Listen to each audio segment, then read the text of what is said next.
जब खबर बड़ी होती है तो बात इंडिया न्यूज उत्तर प्रदेश उत्तराखंड की होती है।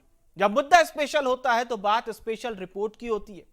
नमस्कार, प्रदेश का सबसे भरोसेमंद और सबसे विश्वसनीय news channel India news Uttar Pradesh Uttarakhand देख रहे हैं आप, और आपके साथ मैं हूं विवेक पांडे।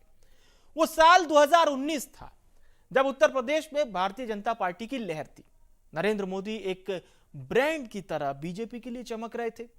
विपक्ष का कोई भी दांव सफल नहीं हो रहा था कि तभी यूपी में बीएसपी और सपा के बीच में गठबंधन होता है।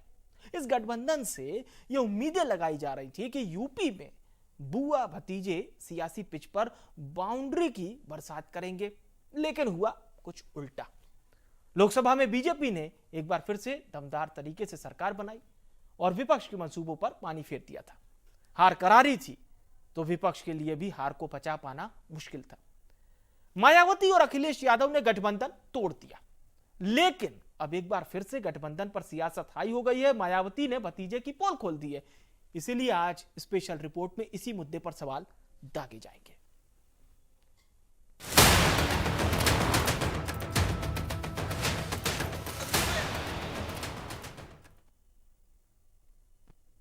तो उपचुनाव से पहले मायावती ने एक बुकलेट जारी की जिसमें कई बातों का जिक्र किया गया।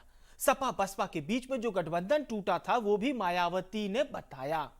मायावती ने कहा कि चुनाव के बाद अखिलेश यादव ने बसपा नेताओं का फोन तक उठाना बंद कर दिया था और इसकी वजह से उन्होंने पार्टी के सम्मान के लिए सपा से गठबंधन तोड़ा। आगामी यूपी उपचुनाव की तैयारियों में जुटी बसपा ने एक 59 पेज की बुकलेट छपवाई है। इसमें पार्टी कार्यकर्ताओं और बसपा समर्थकों को पार्टी की रणनीति से रूबरू कराने की कोशिश की गई। यह बुकलेट कार्यकर्ताओं को दी जा रही है ताकि उन्होंने पिछले कुछ सालों में लिए गए मायावती के अहम फैसलों के पीछे की वजह बताई जा सके, और बताया कि बसपा ही दलितों की सबसे बड़ी हितैषी है। इसके साथ ही साथ सपा के साथ गठबंधन टूटने की वजह का खुलासा किया गया है। गौरतलब है कि 2019 के लोकसभा चुनाव में सपा बसपा गठबंधन को खास सफलता नहीं मिली थी।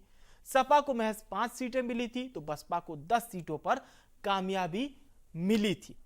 बहरहाल इन तमाम मायावती के आरोप प्रत्यारोप की अगर हम बात करें तो इससे सियासी पारा जरूर हाई हो चला है, और अब ये आरोप इसलिए भी अहम हो जाते हैं क्योंकि यूपी में 10 सीटों पर उपचुनाव होना है।